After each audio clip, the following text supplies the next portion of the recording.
Hello friends, it's Allison Vanderslice and thank you for joining me today in another cat calendar video. Today we're going to be taking this image from April 2020's cat calendar. Right now I'm showing you a time lapse of me setting up my little journal that I am using. I wanted to do like a quick little sketch of what I thought I would use with the calendar and then cut out all the measurements and take all that down for you. I'm calling this one Cat Hunt because I created this as an Easter card and I really liked how all of the cats were hiding in the background, kind of like we were hunting to see where they were. Now I'm going through and just going to trim the cat calendar down to size. I'm going to create this card front to be fitting the whole page, so it will be 4 inches by 5¼ inches.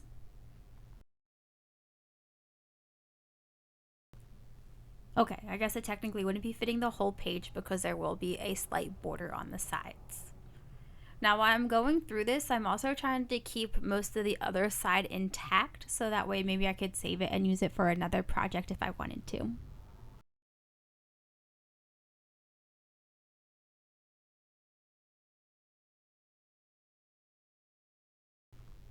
Now I'm going to take a forest green pre-made card base. I found these on Amazon. It comes with the card base and a matching envelope, which is pretty neat. So I'm just going to fold that and crease it down with my bone folder to make it a nice crisp fold so it lays flat.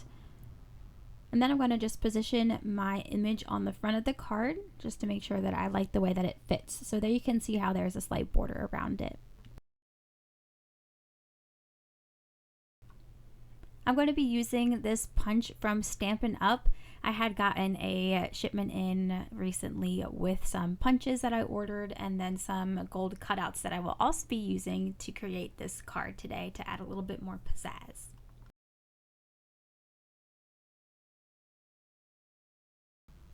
Now I'm just getting ready to stamp.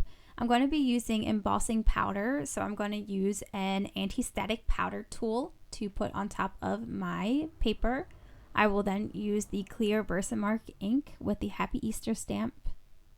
After I do that and stamp it on, I will put the gold embossing powder on and then I will heat emboss it.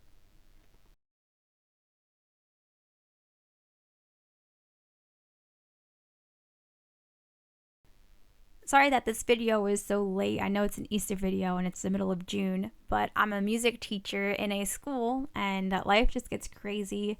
I'm really tired and I don't find time to always edit and create cards right away. So I apologize for the delay, but thank you for sticking with me.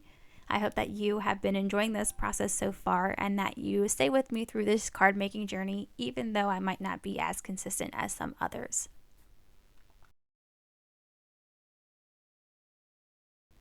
Earlier you saw me doing a time lapse of my little journal that I'm doing to help create sketches for my cards.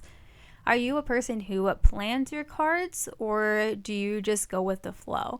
I'm a little bit of both. Sometimes I write out what I like to do and then other times I just go for it and then journal it in later so I remember what I did. Let me know in the comments what you are.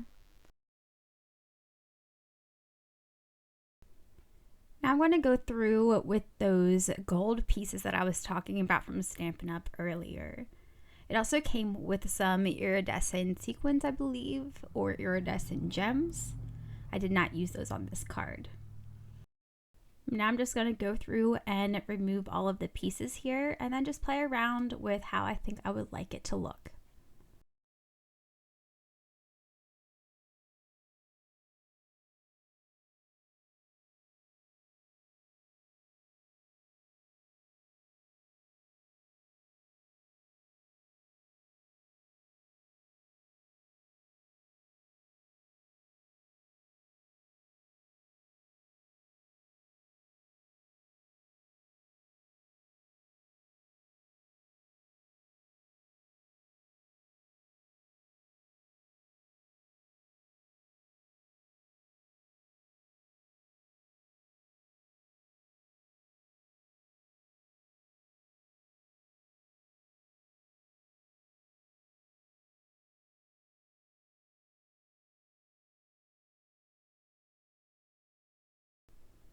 Now that I got the general idea down of how I would like them to look, I am going to go ahead and get out my adhesive and I will glue them down.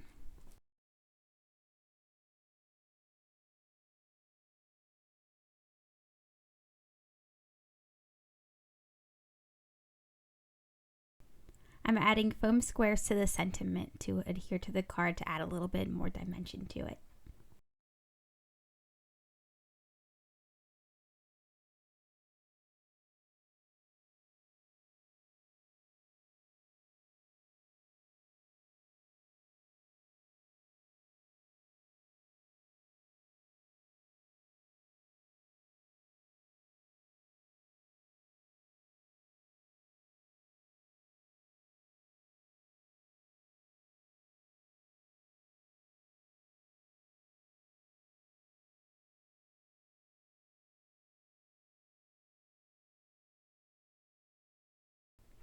I'm removing the backing from the foam squares and then I'm going to lay it on top of the gold geometric shape.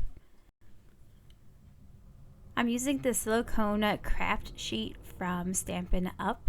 This allows you to use liquid glue, tape runner, hot glue, even these foam squares. And when you put it down, even though the adhesive might be showing, it's not going to stick to it. It also allows you to keep your work surface sticky free, which is nice because I ruined plenty of projects with extra glue just laying around on my desk. So I've really enjoyed this handy tool in my craft room. On the extra little leaf here, I am using glue dots from a Stampin' Up! Paper pumpkin box that I had left over. And then I'm just going to put that on the front of the sentiment. After that, I'm just going to go ahead, glue down the front piece of the card front since I haven't done that yet. I was really sad because I wanted to try to keep that kitty, but I couldn't. After I glue it down, I'll adhere it to the card front and then I'll put down the sentiment and then I believe we should be good to go.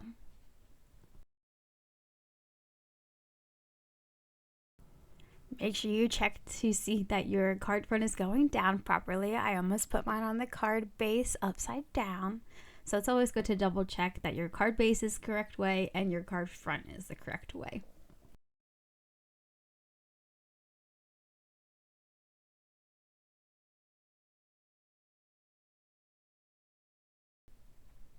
Since this is a dark card base, I need to go in and add a white piece of paper on the inside so that way we can write our little message or stamp our sentiment.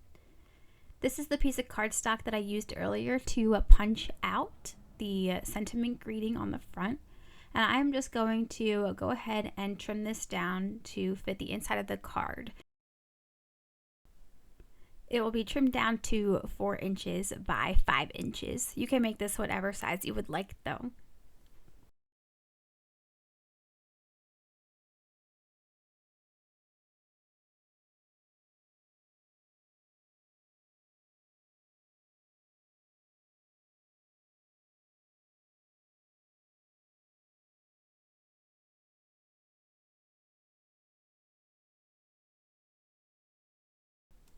I was going to start putting my trimmer away, but then I thought to myself, why don't I take the excess siding of the gold piece and trim that down, and then I can use that as an accent on the inside of the card just to bring some gold to the inside and make it pop a little bit more.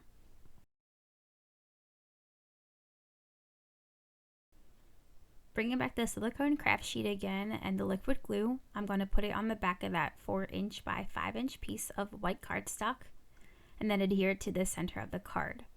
I'll then use the liquid glue again and put some of that on the gold strip and put that in the center as well.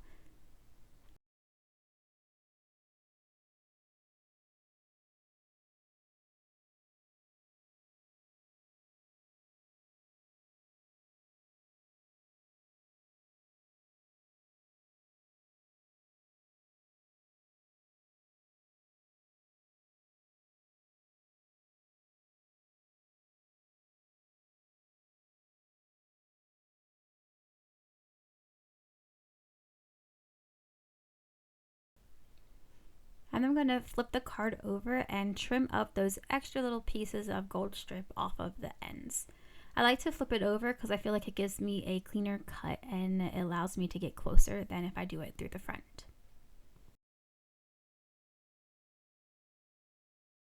I'm going to go through with the bone folder again and give that a nice crease. And there is our finished cat calendar for April 2020. Now I'm just going to go through and add the extra bits and pieces into my journal. This allows me to know what I have used and what the card kind of looked like in the end. Thank you again so much for watching. I really hope that you enjoyed this cat calendar video for April 2020. Thank you for bearing with me as I work through a schedule that will be better for me throughout the year. I'm going to try to post a lot during the summertime when I can, and maybe even try to stockpile some videos as well.